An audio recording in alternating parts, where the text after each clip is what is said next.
ರೋಗ ಪ್ರಾಣಿಗಳ ಜೀವಕ್ಕೆ ಕುತ್ತು ತರ್ತಾ ಇರುವಂತದ್ದು. ಒಂದು ಕಡೆ ಬೆಳಗಾವಿಯ ಕಿರು ಮೃಗಾಲಯದಲ್ಲಿ ಏನು 31 ಕೃಷ್ಣ ಮೃಗಗಳು ಸಾವನ್ನಪ್ಪುತ್ತವೆ. ಅದಾದ ಬಳಿಕ ಕೂಡ ಪಶುಸಂಗೋಪನಾ ಇಲಾಖೆಗೆ ಅಲರ್ಟ್ ಅನ್ನ ಮಾಡಲಾಗುತ್ತೆ. ಇಷ್ಟಾದರೂ ಪಶುಸಂಗೋಪನಾ ಇಲಾಖೆ ಅಧಿಕಾರಿಗಳು ಎಚ್ಚೆತ್ತುಕೊಂಡಿಲ್ಲ. ಇನ್ನೊಂದು ಕಡೆ ಬೆಳಗಾವಿ ಜಿಲ್ಲೆಯ ಬಹುತೇಕ ಕಡೆಗಳಲ್ಲಿ ಈಗಾಗಲೇ ರೈತರ ಜಾನುವಾರುಗಳು ಸಾವನ್ನಪ್ತಾ ಇರುವಂತದ್ದು. ಇದೇ ಒಂದು ಕಾರಣಕ್ಕಾಗಿ ಸದ್ಯ ಕೂಡ ಪಶುಸಂಗೋಪನಾ ಇಲಾಖೆ ಪಶುಸಂಗೋಪನಾ ಇಲಾಖೆಗೆ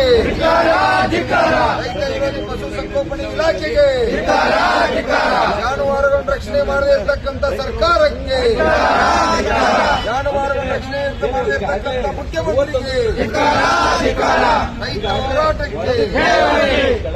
ರೈತ ಹೋರಾಟಕ್ಕೆ ಮತ್ತು ಸಾಕು ಪ್ರಾಣಿಗಳಿಗೆ ಜಾನುವಾರುಗಳಿಗೆ ಸರ್ಕಾರಕ್ಕೆ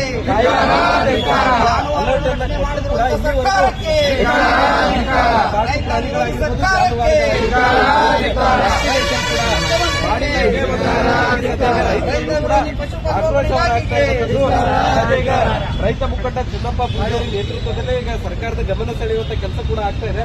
ಈಗ ಒಂದು ಕಡೆ ಮೊನ್ನೆ 31 ನಮ್ಮ ಇನ್ನೊಂದು ಕಡೆ ಈ ಒಂದು ಕಡಲೆ ರೋಗದಿಂದಲೇ ಸತ್ತಿದ ವರದಿ ಕೂಡ ಬಂದಿದೆ. ಆದರೆ ಇಲ್ಲಿ ಜಾನುವಾರುಗಳಿಗೆ ಈ ಒಂದು ರೋಗ ಹರಡುವಂತಹ ಎಚ್ಚರಿಕೆ ಇದ್ರೂ ಕೂಡ ಪಶುಸಂಗೋಪನಾ ಇಲಾಖೆ ಮಾತ್ರ ಏನೂ ಮಾಡ್ತಾ ಇಲ್ಲ. ಹೀಗಾಗಿ ಈಗ ರೈತರು ಸಾಕ್ತಾ ಇದ್ದಂತ ಜಾನುವಾರುಗಳು ಸಾಕ್ತಾ ಇದ್ದಾರೆ. ಏನು ಇವತ್ತು ಮೊನ್ನೆ ಸುಮಾರು 30 ಇವತ್ತು ನಮ್ಮ ಪ್ರಾಣಿ ಸಂಗ್ರಹದಲ್ಲಿ ಇರ್ತಕ್ಕಂಥ ಗಂಟು ರೋಗ ಬಂದು ಹಲವಾರು ಇವತ್ತು ಕಾಲುಬೇನೆ ಇರಬಹುದು ಬಂದು 30 ಸತ್ತು. ಈಗಾಗಲೇ ರಾಜ್ಯವ್ಯಾಪಿ ಸುಮಾರು ಸಾವಿರಾರು ಇವತ್ತು ಜಾನುವಾರುಗಳು, ಯಾಕಂದ್ರೆ ಗಂಟು ರೋಗ ಇರಬಹುದು ಮತ್ತೆ ಆ ಕಾಲುಬೇನಿ ಅಂತ ಬಾಯಿಬೇನಿ ರೋಗ ಇರಬಹುದು. ಇದು ಕೂಡ ಸಾವಿರಾರು ಇವತ್ತು ಸಾಯತಾವು. ಆದರೂ ಕೂಡ ಇವತ್ತು ಪಶುಸಂಗೋಪನಾ ಇಲಾಖೆ ಇವತ್ತು ಒಂದು ತಿಂಗಳಿಂದ ಅಲರ್ಟ್ ಆಗಿ ಅವಕ್ಕೆಲ್ಲ ವ್ಯಾಕ್ಸಿನ್ಗಳನ್ನ ಹಾಕಬೇಕಾಗಿತ್ತು. ಯಾವಾಗ ಸಾಯಕ್ ಚಾಲು ಆಗ್ತಾವೋ ಅವಾಗ ನೀವು ರಕ್ಷಣೆ ಮಾಡ್ತಕ್ಕಂಥದ್ದಾಗುತ್ತೆ. ಯಾಕಂದ್ರೆ ನಿಮಗೆಲ್ಲ ನಾಚಿಕೆ ಆಗ್ಬೇಕು. ಇವತ್ತು ಹಾಲನ್ನ ಎಲ್ಲಿಂದ ಬರ್ತೈತೆ, ಒಮ್ಮೆ ಏನಾದ್ರು ಕಾಲುಬೇನಿ ಮತ್ತು ಗಂಟು ರೋಗ ಬರ್ತಪ್ಪ ಅಂದ್ರ ಅದನ್ನು ಕಂಟ್ರೋಲ್ ಮಾಡ್ಲಿಕ್ಕೆ ಸಾಧ್ಯ ಇಲ್ಲ. ಇಡೀ ಆ ಜಾನುವಾರುಗಳ ಸಂಪೂರ್ಣ 0 ಡಿಗ್ರಿ ಸೆಲ್ಸಿಯಸ್ ಬರ್ತಾವ. ಅವನು ಹೊಳ್ಳಿ ಸುಧಾರಣೆ ಮಾಡ್ಲಿಕ್ಕೆ ಸಾಧ್ಯ ಇಲ್ಲ. ಈಗಾಗಲೇ ಸಾವಿರಾರು ಸತ್ತೋದು. ನಮ್ಮ 10,000 ರೂಪಾಯಿ ಪರಿಹಾರದಿಂದ ಸಾಲುದಿಲ್ಲ. ಮಿನಿಮಮ್ ಕೇವಲ ಒಂದು ಜಾನುವಾರು ಸತ್ರ 1 ಲಕ್ಷ ರೂಪಾಯಿ, ಅತಿ ಕೇವಲ ಅಂದ್ರೆ ಒಂದು 50,000 ರೂಪಾಯಿ ಆದ್ರೂ ಇವತ್ತು ರಾಜ್ಯ ಸರ್ಕಾರ ಪರಿಹಾರ ಕೊಡಬೇಕು. ಮತ್ತ ವ್ಯಾಕ್ಸಿನ್ಗಳನ್ನ ಅದು ಮಹತ್ವವಾಗಿ ಕಂಡು ಹಿಡಿದು ಪದೇ ವರ್ಷ ಪ್ರಾಬ್ಲಮ್ ಆಗತ್ತೆ. ಯಾಕಂದ್ರೆ ಜಾನುವಾರುಗಳ ದಿವಸ ಹುಟ್ಟುದಿಲ್ಲ. 12 ತಿಂಗಳಿಗೆ ಒಮ್ಮೆ ಮಾತ್ರ ಇವತ್ತ 9-10 ತಿಂಗಳಿಗೆ ಮಾತ್ರ ಜಾನುವಾರುಗಳು ಹುಟ್ಟಲಿಕ್ಕೆ ಸಾಧ್ಯ. ಇದು ರಾಜ್ಯದ ಮುಖ್ಯಮಂತ್ರಿ ಗಂಭೀರವಾಗಿ ಅರ್ಥ ಮಾಡ್ಕೋಬೇಕು. ನಾವ್ ಈಗಾಗಲೇ ಅವಕ್ಕ ಮಜಲ್ ಟೈಪ್ ಒಂದು ಇದನ್ನ ಕಂಡು ಹಿಡ್ರಿ. ಎಲ್ಲೆಲ್ಲಿ ಜಾನುವಾರುಗಳದಾವು, ಎಷ್ಟು ಅವಕ್ಕೆ ಏನ್ ತೊಂದರೆ ಐತಿ, ಏನ್ ಅನಾಹುತ ಆಕ್ಕವು, ಇವನ್ನೆಲ್ಲ ರಕ್ಷಣೆ ಮಾಡಿರತ್ತೆ ಎಷ್ಟೋ ವರ್ಷದಿಂದ ಹೋಗೋ ಆಗ್ತದೆ. ಅದು ಈ ರಾಜ್ಯದ ಮುಖ್ಯಮಂತ್ರಿಗೂ ಚಿಂತಿಲ್ಲ. ಆ ಪಶುಸಂಗೋಪನೆ ಮಂತ್ರಿ ಅಂತ ಅವನು ಬಾಯಲ್ಲಿ ಇವತ್ತಿನವರೆಗೂ ಸ್ಟೇಟ್ಮೆಂಟ್ ಕೂಡ ಬಂದಿಲ್ಲ. ನಾಚಿಕೆ ಆಗ್ಬೇಕಾಕಾರ ಇವತ್ತು ಜಾನುವಾರುಗಳ ಪಾಪ ಈ ರಾಜ್ಯ ಸರ್ಕಾರನ ಬಿಡುದಿಲ್ಲ. ಸಂಪೂರ್ಣ ಇವತ್ತು ರಾಜ್ಯದ ಮುಖ್ಯಮಂತ್ರಿಗೆ ಒತ್ತಾಯ ಮಾಡ್ತಾ ಇದೀವಿ. ಇವತ್ತು ಎಲ್ಲಾ ಅಧಿಕಾರಿಗಳು ಯಾರ್ಯಾರು ಅಧಿಕಾರಿ ಪಶುಸಂಗೋಪನೆ ಇರಲಿ ಮತ್ತೆ ಯಾವ ಬೇರೆ ಪ್ರೈವೇಟ್ ಡಾಕ್ಟರ್ಗಳು ಎಲ್ಲರನ್ನೂ ತಕ್ಷಣ ಫ್ರೀ ಆಗಿ ಉಚಿತವಾಗಿ ಎಲ್ಲೆಲ್ಲಿ ಇವತ್ತು ಗಂಟು ರೋಗ ಬರ್ತಾ ಇದೆ ಮತ್ತು ಕಾಲುಬೇನಿ ಬಾಯಿಬೇನಿ ಬರ್ತಾ ಇದೆ. ಕಾಲುಬೇನಿ ಬಾಯಿಬೇನಿ ಅಂತಂದ್ರೆ ಕಾಲಾಗಿನ ಇರ್ತಕ್ಕಂಥ ಉಗುರ ಕಾಲ ಬಾಯಾಗಿನ ನ್ಯಾಲಿಗೆ ಎಲ್ಲ ಚೊಕ್ಕ ಸುಲಿದು ಹೋಗಿ ಬಿಡೋದು.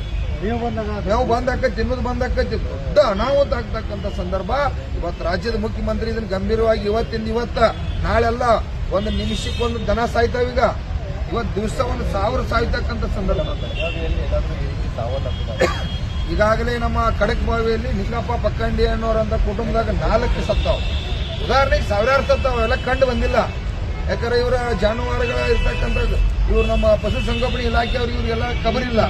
ದಯವಿಟ್ಟು ಜಾನುವಾರು ಗಂತಿ ಕೂಡ ಸರಿಯಾಗಿ ಆಗಿಲ್ಲ. ಇವೆಲ್ಲ ಕೂಡ ಸರ್ಕಾರ ಇವತ್ತು ಲೇಟ್ ಇಲ್ಲ, ಒಂದು ನಿಮಿಷ ಲೇಟ್ ಮಾಡ್ರ ಒಂದು ದಿವಸಕ್ಕೆ 1000 ಸಾಯ್ತಾವ. ಗಂಟು ರೋಗ ಮತ್ತು ಕಾಲುಬೇನಿಂದ್ರ 100% ಸಾಯ್ತಾವು. ಲಕ್ಷಾಂತರ ಜನ ಇವತ್ತು ದೇಶಿ ತಳಿಗಳು ವಿಶೇಷವಾಗಿ ಜವಾರಿ ಏನು ನಾವು ತಳಿ ಕಾಪಾಡಬೇಕು, ಭೂಮಿ ಫಲವತ್ತತೆ ಆಗತ್ತು. ಅವು ಸೂಕ್ಷ್ಮ ಇರೋದ್ರಿಂದ ಜವಾರಿ ತಳಿಗಳಿಗೆ ಜಾಸ್ತಿ ಅತಿಯಾಗಿ ರೋಗ ಬರ್ತಂತಿ. ರಾಜ್ಯದ ಮುಖ್ಯಮಂತ್ರಿ ಅವರ ಇದನ್ನು ಗಮನ ಹರಿಸಬೇಕು. ಇಲ್ಲ ಅಂದ್ರೆ ಜಾನುವಾರುಗಳು ಶಾಪ ಹತ್ಯೆ ನಿಮ್ಮ ಸರ್ಕಾರ ಕೂಡ ಉಳಿದಿಲ್ಲ. ಇವತ್ತ ಅದಕ್ಕೆ ಎಷ್ಟು ಕೋಟಿ ಖರ್ಚು ಬರೋದು ಸರ್ಕಾರ ಖರ್ಚು ಬರ್ಬೋದು. ಸರ್ಕಾರ ನೋಡ್ರಿ ಜಾನುವಾರು ಗಣತಿ ಮಾಡ್ಬೇಕ. ಜಾನುವಾರುಗಳು ಎಷ್ಟು ಅದಾವು, ಎಲ್ಲಿದಾವು, ಕಳೆದ ಸುಮಾರು 5 ವರ್ಷದಿಂದ ಜಾನುವಾರು ಗಣತಿನ ಆಗಿಲ್ಲ. ಅದು ಅಧಿಕೃತವಾಗಿ ಗಣತಿ ಇತ್ತಂದ್ರೆ ಎಲ್ಲೆಲ್ಲಿ ಏನೇನಾಗತೈತಿ ಎಲ್ಲ ತಿಳಿತೈತಿ. ಒಟ್ಟಾರೆಯಾಗಿ ನಮ್ಮ ಜಿಲ್ಲಾಡಳಿತ, ಪಶು ವೈದ್ಯಾಧಿಕಾರಿಗಳು ಇರಬಹುದು, ಪಶು ಸಂಗೋಪನಾ ಅವರು ಇರಬಹುದು, ಈ ಕ್ರಮ ಕೈಗೊಳ್ಳಲಿಕ್ಕೆ ಅವರು ಹಿಂಜರಿದಿದ್ದಾರೆ ಮತ್ತು ಸಫಲರಾಗಿದ್ದಾರೆ ಅಂತ ಹೇಳ್ತಾರೆ. ಹೀಗಾಗಿ ಕೃಷ್ಣ ಮಗಗಳು ತಾವು ನೋಡಿದಿರಿ, ಹಲವಾರು 31-32 ಸತ್ತು ವೈಫಲ್ಯದಿಂದನೇ ಸತ್ತವು. ಮುಂಜಾಗ್ರತಾ ಕ್ರಮ ವಹಿಸಿಲ್ಲ. ದನಕರುಗಳಿಗೆ ಆದರೂ ನಮ್ಮ ರಾಜ್ಯಾಧ್ಯಕ್ಷರು ಹೇಳಿದಂಗ ಮುಂಜಾಗ್ರತಾ ಕ್ರಮ ವಹಿಸಿ ಒಂದು ನಿಮಿಷಕ್ಕೆ ಒಂದು ಸಾಯುವುದನ್ನ ಅವರ ತಡೆ ಹಿಡಬೇಕಂತ ಹೇಳಿ ತಮ್ಮ ಮುಖಾಂತರ ಅವರಿಗೆ ಇದಿಷ್ಟು ಸದ್ಯ ಈಗ ಒಂದು ಕಡೆ ಈ ಕಳಲೆ ರೋಗ ಏನಿದೆ ಈಗಾಗಲೇ ಪ್ರಾಣಿಗಳಿಗೂ ಕೂಡ ಹರಡ್ತಾ ಇದೆ. ಅದರಲ್ಲೂ ಒಬ್ಬ ರೈತನ 4 ಜಾನುವಾರುಗಳು ಮೃತಪಟ್ಟಿದ್ದಾವೆ ಅನ್ನುವಂತ ಮಾಹಿತಿಯನ್ನು ಕೂಡ ಕೊಡ್ತಾ ಇರುವಂತದ್ದು. ಇನ್ನಾದರೂ ಸರ್ಕಾರ ಮತ್ತು ಪಶುಸಂಗೋಪನಾ ಇಲಾಖೆ ಎಚ್ಚೆತ್ತುಕೊಂಡು ಈ ಜಾನುವಾರುಗಳನ್ನ ರಕ್ಷಣೆ ಮಾಡುವಂತ ಕೆಲಸಕ್ಕೆ ಮುಂದಾಗಬೇಕಿದೆ. ಕ್ಯಾಮರಾಮನ್ ಪ್ರವೀಣ್ ಜೊತೆ ಸಹದೇವ್ ಮನೆ ಟಿವಿ 9 ಬೆಳಗಾವಿ.